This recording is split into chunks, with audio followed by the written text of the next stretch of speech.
Bienvenidas y bienvenidos, ya es 2021 y estamos de nuevo en esta plataforma, en estas redes sociales y por estos conductos que el Tribunal Electoral del Poder Judicial de la Federación nos ofrece para llevarles a ustedes este programa Democracia en Pantalla.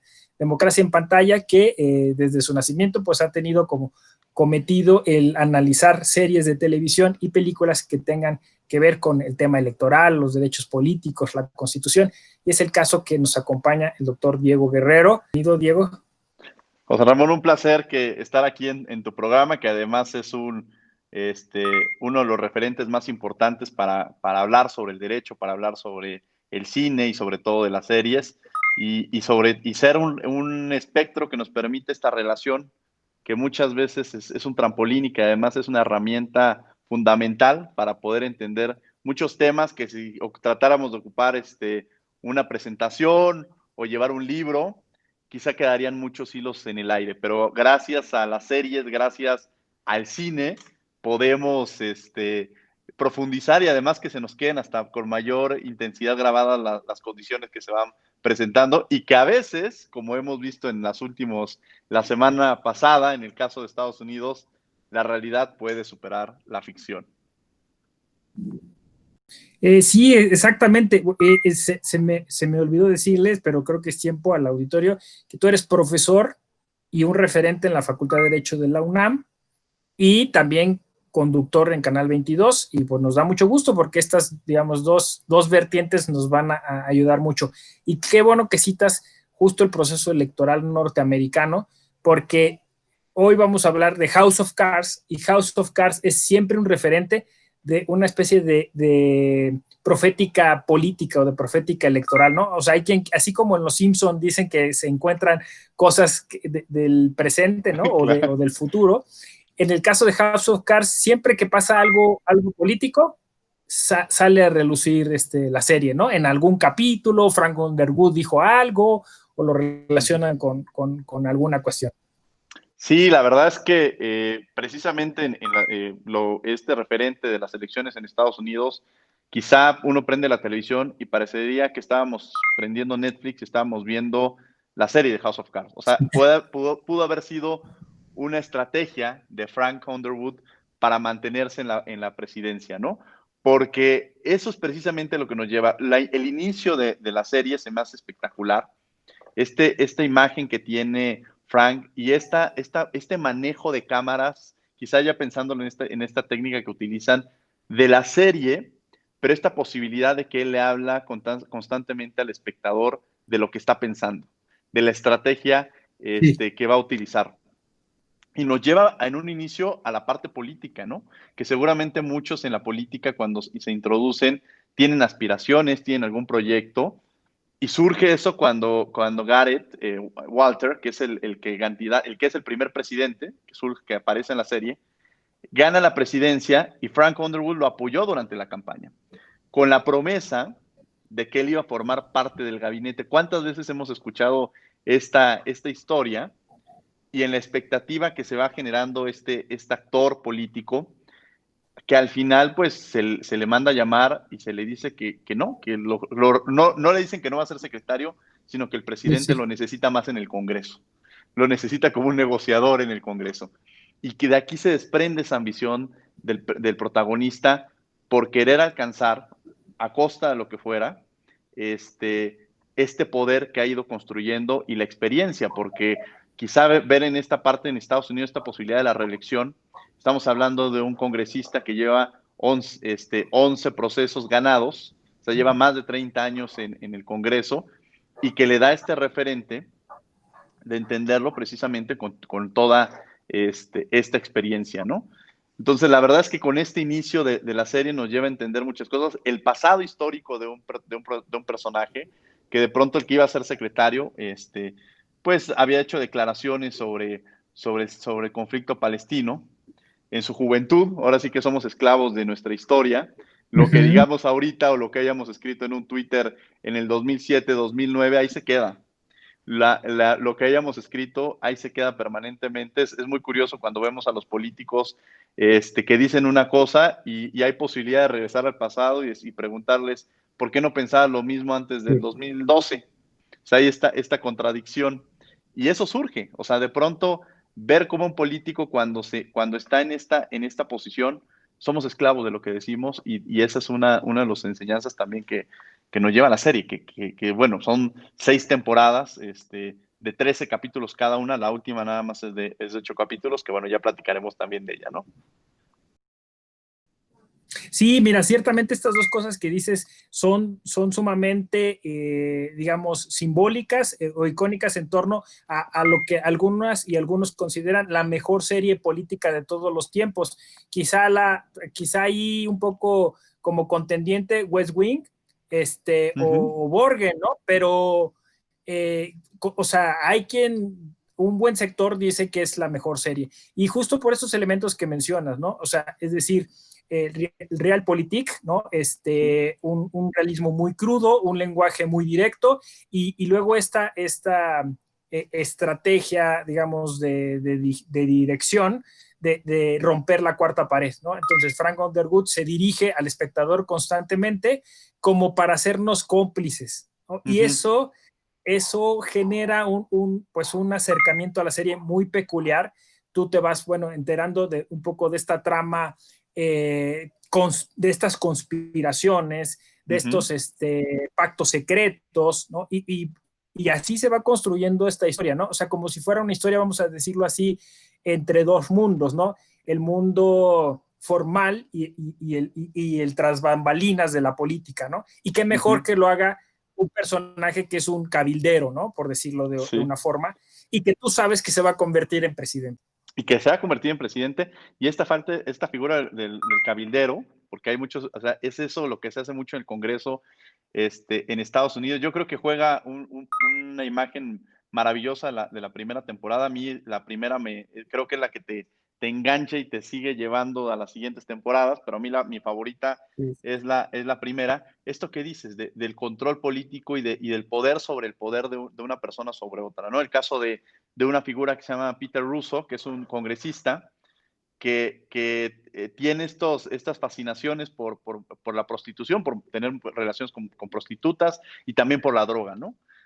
Y lo detiene la policía y precisamente Frank aprovecha esa condición para ayudarlo a salir de la cárcel, pero cuando lo enfrenta le dice, me debes un favor y ese favor, ¿estás consciente que tu lealtad ya está hacia mí? Y él dice, sí, dice, no, no estás tan consciente de que tu lealtad ya la compré yo. Y esto lo obliga a que Peter Russo prácticamente tenga que ser, incluso traicionando a su propio electorado, a quienes lo eligieron en las condiciones en las que los eligió, porque él ya no es un actor que decida. Y me parece que eso también sucede a veces en las cámaras, ¿no?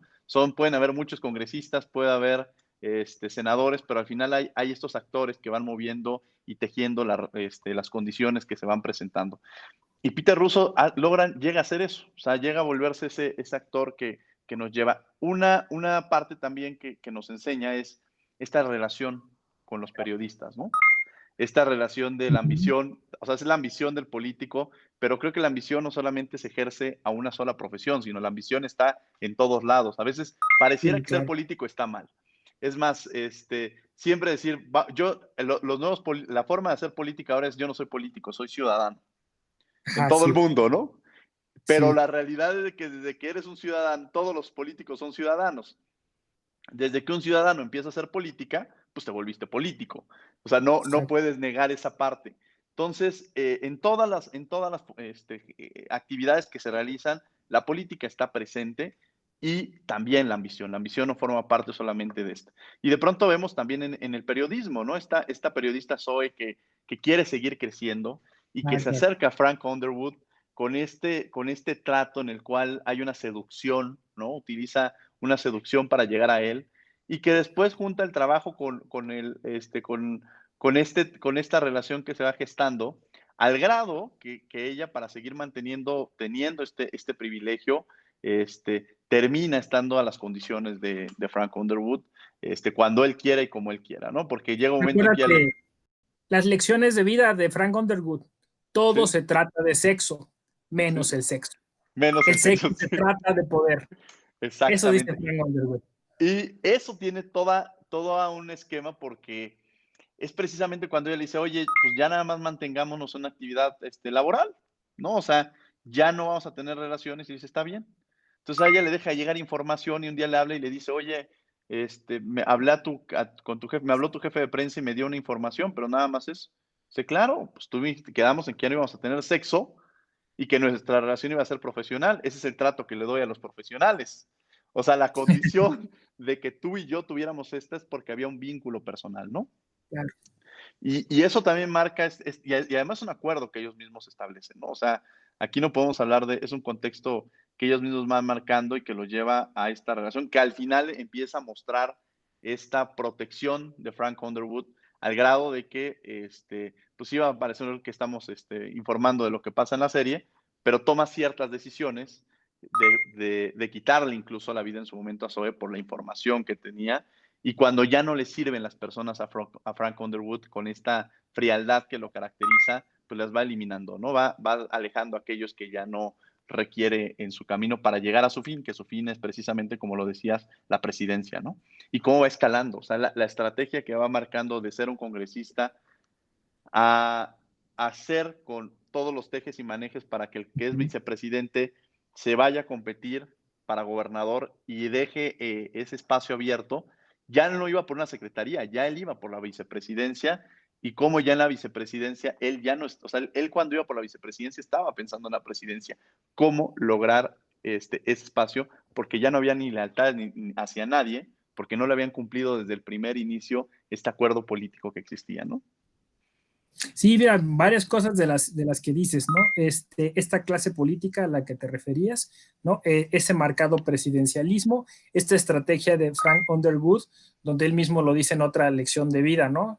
Para trepar hay que ser despiadado, él marca su camino, hace una especie de juego de ajedrez, hay muchas referencias a Shakespeare, ¿no? Sí, Por sí, obvias sí. razones en estas tramas. Y bueno, cómo se va presentando digamos, esta personalidad que en la primera temporada todavía está un poco como, pues, un poco escondida o tímida, y cada vez va siendo más violento, más sanguinario, más ambicioso, ¿no? Para conseguir su objetivo. Y quizás esa es la paradoja de la serie a propósito de lo que decías, ¿no? O sea, finalmente todos jugamos una función dentro del sistema político e incluso la ciudadanía es una forma de participación política, pero efectivamente esta clase política, como la presenta la serie, así cruda, suena mucho al relato, por ejemplo, de la mafia, ¿no? O sea, este cine del Padrino, por ejemplo, ¿no? O sea, estos consejos que son consejos maquiavélicos, malévolos, pero que dichos en la forma en la que él los menciona, o sea, son como difícilmente desdeñables, no sé si me explico, ¿no? O Sí, sea, si sí, no te sí, gusta la mesa como está acomodada, acomódala tú, ¿no? claro. No, Frases sí, maravillosas. sí, no. A ver, él habla sobre porque además deja abierta una democracia, que hablando de democracias, esta democracia estadounidense, ¿no? ¿Cómo es la democracia en Estados Unidos? La deja al descubierto en los procesos que se va llevando, te demuestra un poco esta figura del Congreso, este presidencialismo estadounidense y el Poder Judicial, ¿no? En la selección de los que van a formar parte de la Corte, de la Corte Suprema en Estados Unidos, que es los cargos vitalicios de la propuesta que hace el propio presidente del Congreso y que juega un papel importante porque nosotros podríamos ver a la Corte Suprema y la radiografía que tendremos siempre es quién lo designó, un demócrata o un republicano, ¿no? Para entender un poco la visión que va a tener este Poder Judicial. Ideológica. Ideológica, esta posición ideológica. Y también, lo decías tú, se vuelve una cátedra de muchas cosas. Yo recuerdo que cuando estaba estudiando el máster en Madrid, en la Complutense, había una clase que constantemente, el máster en Gobierno y Administración Pública, había una clase que yo llegué a un House of Cards, que casi algunas de las clases las empezaba con alguna sección o con alguna parte de la serie, porque cuando hablabas de un debate, el primer debate que tiene, cuando está aprobando esta ley, que también es muy interesante este proceso de la ley de educación en Estados Unidos, que está en esta negociación con los sindicatos y demás, y que tiene Sí, un debate con el líder sindical, que traen estos tejes exactamente. y manejos, cuando él no se prepara para un debate. Esta imagen de puedes ser el mejor político, tienes 30 años, y él llega y dice, yo no tengo para qué prepararme, ¿no? Y en esta falta de humildad que también, en esta Ujú. soberbia que a veces se come en cualquier actividad, pues lo lleva precisamente a hacer el ridículo y que le empiecen a hacer videos, ya ahora sí, en diversas plataformas por esta imposibilidad. Entonces creo que se vuelve también una cátedra de experiencia de vida en todo lo que haces, ¿no? O sea, no necesariamente como una experiencia de vida por positiva, sino retomando muchas cosas. Yo lo que les digo mucho es retomar muchos elementos que se van consolidando, ¿no? Esta figura de la construcción que se va haciendo, a mí te digo, el Poder Judicial también se me hace muy interesante con la propuesta que él hace de la candidata para que al final ella decide, ahorita olvidé el nombre, decide proponerse y competir contra él para la candidatura de los demócratas y las convenciones de los demócratas. Eso es algo que a veces lo vemos en la televisión y lo vemos en una Ujú. escena, pero esa escena se queda en 30 segundos y nos dice el noticiero, y este día se reunieron los demócratas para elegir a su candidato, ¿no? Pero se queda en eso. Yo creo que a mis alumnos, cuando les hablo de estas convenciones para elegir al candidato, pues es difícil que la puedan entender el sistema democrático en Estados Unidos. Y con la serie, cuando empiezan a la designación de quién va a ser el candidato de los demócratas, en su momento de los republicanos, nos permite entender esta democracia indirecta, ¿no? Esta posibilidad que se van eligiendo a los delegados y que estos delegados van eligiendo, primero eligen a su candidato y después, en esta elección indirecta del delegado, van a elegir al presidente, ¿no? Y la figura también del vicepresidente, que también se me hace fenomenal, porque esto nos refleja en cómo se designa el presidente. Siempre pensamos que se está votando por el presidente y por el vicepresidente, ¿no? Cuando la realidad es que más bien es una estrategia política, más que electoral, de decir quién va a ser tu vicepresidente, pues para jalar a este otro sector de tu partido que quizá no iba contigo, ¿no? Entonces, la verdad es que sí nos lleva a muchos temas, conocer mucho de la Casa Blanca, de todo lo que se mueve en la Casa Blanca, pero también las negociaciones que se tienen que hacer con las cámaras, ¿no? Si no tienes la mayoría, y creo que eso también sirve mucho para las democracias, de entender la Cámara de Representantes y la Cámara de Senadores, si puede ser el presidente, pero si no tienes esta mayoría, pues difícilmente vas a poder Sí, sacar no muchas puedes hacer cosas a nada. flote, ¿no? Sí, ve, qué interesante, ¿eh? Porque también recuerdo capítulos en donde se habla del propio colegio electoral, que Uh -huh. ahora justo es noticia. Hay un capítulo en el que vemos algunos abogados electoralistas porque pues finalmente esta estrategia lo lleva, como dices tú, a copar todas las áreas, desde las negociaciones con sindicatos, el trato y el uso del modelo de comunicación política con los medios de comunicación y las redes sociales, ¿no? O sea, cómo van filtrando, en su caso, fake news o generando posverdad Uh -huh. para tratar de manipular algún tipo de información que le va a servir, ¿no? Esto, o sea, la serie lo representa de manera puntual, ¿no? Uh Incluso -huh. con temas de derecho internacional. Es muy completa en ese sentido la serie. Y como dices tú, ya después la parte está un poco más técnica y compleja del derecho electoral norteamericano, pero como todo eso, o sea, digamos, el sistema político se brinca con el sistema electoral, ¿no? Ajá. Y van ahí, o sea, va negociando una ley, pero a cambio de esa ley, pues le pide ciertos votos, ¿no? Eso, o ciertas Uh -huh. curules y todo esto, ¿cómo conforma, como decías tú, una clase pues eso, de ciencia política contemporánea? Sí, esa parte uno son los medios, ¿no? Estas manipulaciones que pueden ejercerse a través no solamente ya de estos medios tradicionales, sino también de las propias redes sociales que juegan en este uso inadecuado incluso de la información y que muchas veces sabemos que puede ser una mentira, pero esta mentira si se repite constantemente pareciera una verdad, ¿no? Los políticos se generan este caparazón o en la vida política se genera este caparazón de estar consciente que en cualquier momento te pueden inventar cualquier cosa y más ahora cuando se tiene esta posibilidad o sacar a la luz verdades que están ahí enmarcadas, ¿no? Esta parte de la manipulación. El tema, bien lo decías, de los congresistas, ¿no? Todos siempre requieren algo, ¿no? Entonces, para vender mi voto es, oye, ¿sabes qué? En mi comunidad o en mi distrito requerimos abrir un nuevo hospital o prometimos que ibas a hacer un centro deportivo. Para que yo pueda, para que tengas mi voto, pues no me caería mal cierta cantidad para que realmente se vuelva tangible esa promesa de campaña que hice y no haya esta parte. No quiero dejar de fuera, y ya vamos muy avanzados, pero no todo se queda en Frank, ¿no? Hay Ujú, claro. y no es el protagonista único, sino Claire Underwood, su esposa, este dúo que ellos van construyendo, este poder, porque la realidad es esa, y yo creo que aquí hay que verlo así. No es que Claire esté atrás de él, sino Claire está al lado de él. Tan es así que él no hubiera ganado, y también una parte de la serie se reconoce, no hubiera ganado en las elecciones si no hubiera sido incluso con el apoyo del dinero del papá de Ujú, Claire que en su momento le dio. Y además, incluso en campaña se empieza a ver, ¿no? Ella empieza a crecer, la gente se siente más identificado con ella.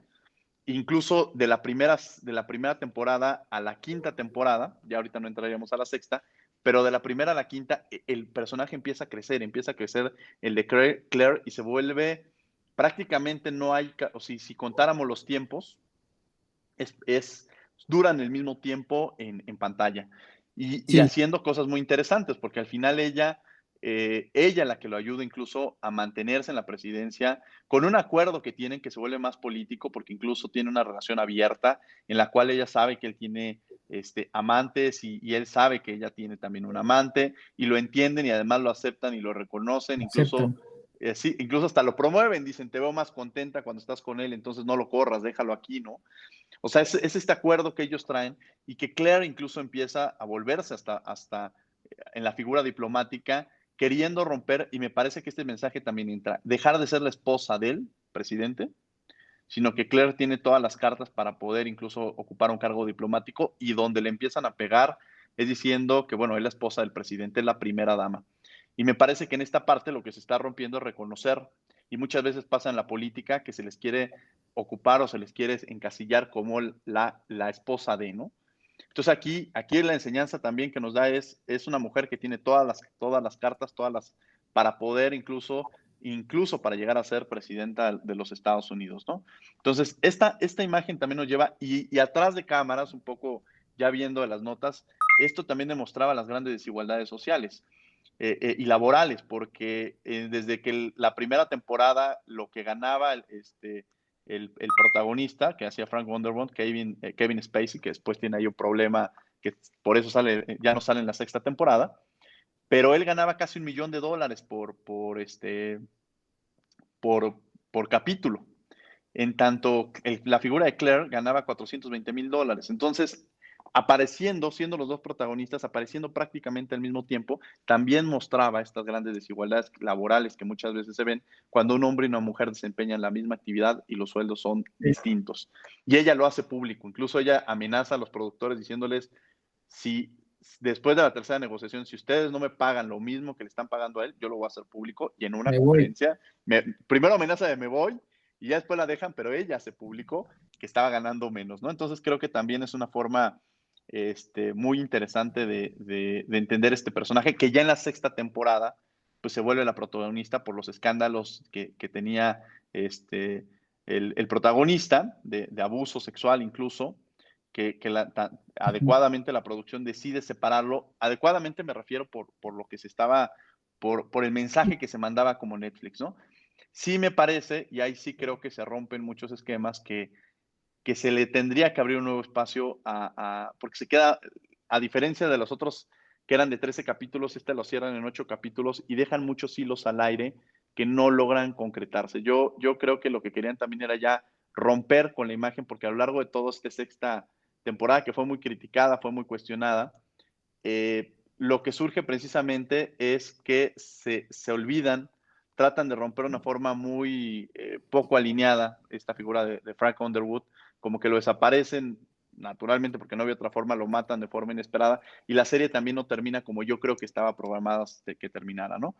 Entonces, sí entender que pues quizá sería importante entender estos cabos sueltos que se van gestando, porque Dog, que es un personaje también importantísimo en la serie, la lealtad de este ujú. colaborador que hace lo que le pida Frank Underwood, hasta una relación incluso de amor por todo lo que ha logrado y que incluso obsesivo por hacer lo que sea con tal de que Frank se siga manteniendo, ¿no? Hay una relación muy interesante en esa y que bueno, en la sexta temporada creo que la única forma de romper ya con el esquema de Frank Underwood, separar, el único sello que todavía se mantenía era Dog, que lo mantenía vivo y que lo seguía manteniendo Sí. vivo a lo largo de toda la sexta temporada. Entonces, al final, a quienes vean el desenlace de Dog, pues también nos representa que este desenlace que tiene refleja precisamente la muerte ya del personaje de Frank, pero también nos deja muchos hilos al aire que esperemos que no se tiene confirmada y no se dice si va a haber una siguiente temporada, pero nos deja entender que ahí termina y que quizá tendrán que buscar otro mecanismo para darle respuesta a muchos de los temas y en qué termina el desenlace de Claire Underwood, ¿no? Sí, fíjate que lo que dices es lo que a mí más me apasiona de este tema de House of Cards, es decir, las relaciones de la cultura popular, ¿no? De esta serie con la cultura política, ¿no? Ahí hay una clara influencia, ¿no? Al grado que muchos dicen que la gente de Donald Trump tomó muchos de los ejemplos de la serie para llevarlos a cabo, ¿no? Para ejecutarlos. Quizás sea eso, digamos, parte de la leyenda urbana, pero resulta curioso.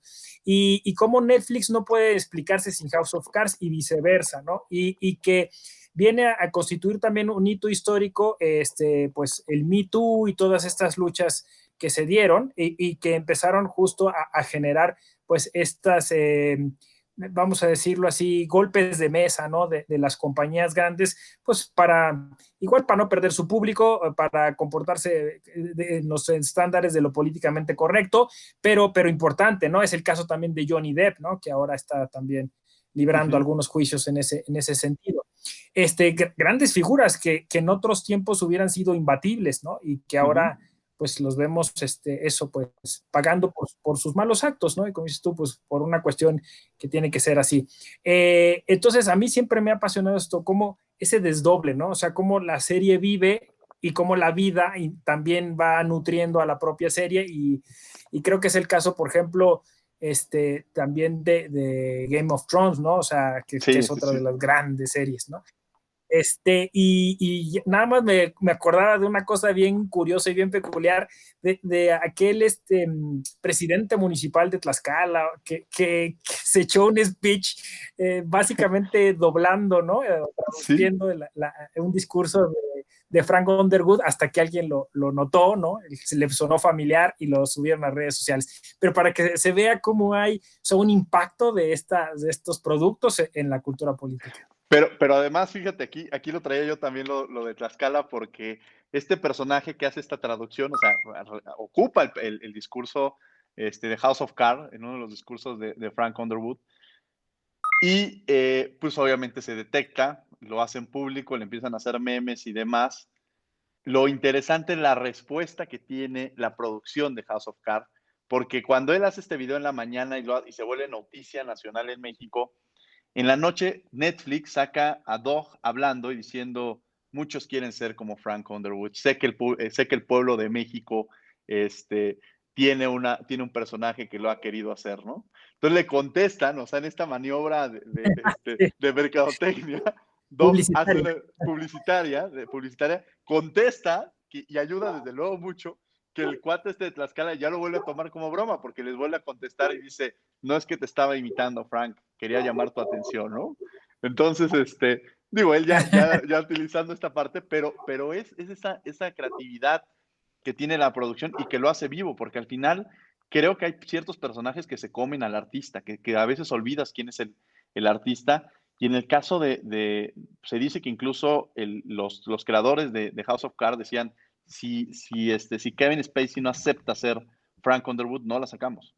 O sea, el papel está hecho para él. Para él. Entonces, pues la verdad es que incluso él empieza a utilizar sus propias redes sociales para mandar mensajes constantemente del personaje, el personaje utilizando ese mecanismo para hablar o para informar, ¿no? Incluso a pesar de que Kevin Spacey sale de la serie, él utiliza sus redes para seguir mandando mensajes a nombre de Frank Underwood, ¿no? Entonces sí hay un tema ahí muy interesante de los vínculos que se vuelven, pues te digo, en muchas cátedras universitarias se utilizan como estos medios para informar y también me lleva a esta relación internacional, o sea, nos lleva a esta relación que se genera entre Estados Unidos y Rusia, ¿no? estos acuerdos, estos vínculos que se van teniendo, donde muestran a un presidente de Rusia muy parecido a un Putin, ¿no? Con esta soberbia que tiene, con este poderío que tiene, y esta posibilidad de ir negociando bajo intereses de otra índole, ¿no? Entonces también esa parte se vuelve muy interesante. Las relaciones internacionales están muy presentes en la serie y los conflictos internacionales. Entender esta parte de que el presidente, la toma de decisiones que tiene que tomar, la serie de decisiones que tendrá que tomar en el ámbito de como el jefe de las Fuerzas Armadas, ¿no? Que también esa figura la representan muy claramente. Oye, pues muy bien, muchas gracias, Diego. Ahora sí que estamos ya como cumpliendo el tiempo, pero fue un análisis súper integral, entretenido, con muchos temas. Claro, es una serie larga, seguro habría muchas más cosas que tratar, pero creo que esto dará para que quien ya la vio la vuelva a ver, quien no la ha visto le entre al tema y que seguramente seguiremos escuchando, ¿no? De House of Cards, como dices. No sé si posteriormente en otra serie que de los mismos productores o quizá en un spin-off, pero yo estoy seguro que va a seguir dando de qué hablar pues esta serie que incluso marca de alguna forma el nacimiento ya contundente de las plataformas digitales. Sí, creo que es uno de los primeros ejercicios que demuestra la importancia de las plataformas digitales. Me llama mucho la atención y lo dices, Netflix no sería lo mismo sin House of Cards y creo que es uno de los primeros trampolines que utiliza para llegar incluso a otros países. Te agradezco, la verdad es que ha sido maravilloso que me hayas permitido volver a ver esta serie, la estuve viendo ahora en vacaciones, ya la había visto hace un par de años, pero me daba esta oportunidad y esta posibilidad. Y la verdad, reconocerte, José Ramón, porque sin lugar a dudas eres uno de los referentes que ha trabajado y que ha sumado esfuerzos en la posibilidad de seguir construyendo esta cultura jurídica a través de los diversos medios como es el cine y las propias series de televisión. Entonces yo estoy encantadísimo cuando estaba iniciando el proyecto, que además voy a aprovechar tu espacio para invitarlos a Cultura del Derecho los miércoles a las 5 de la tarde. Pero cuando yo estaba armando el programa y buscando información, sin lugar a dudas, tú te has vuelto un referente para retomar muchas de las ideas que están enmarcadas en este proyecto. Entonces, gracias y mil gracias por la invitación. No, yo el agradecido soy yo por estas referencias, por tu tiempo, por tus reflexiones. Te deseo mucha suerte, mucho éxito en todos tus proyectos. Los vamos a seguir, invitamos al público. Aquí vamos a poner igual tus redes sociales para que te siga y vea este programa que sale los miércoles. Y bueno, pues nos vemos en una próxima edición, ya sea de Democracia en Pantalla, en alguno de estos proyectos. Gracias, Diego. Cuídate mucho. Gracias, mi querido José Ramón. Un abrazo enorme. Pues yo soy José Ramón Hernández. Democratiza lo que miras, dale inclusión a tu emoción. Nos vemos. Gracias, Diego. Cuídense. Nos Muchas vemos. gracias.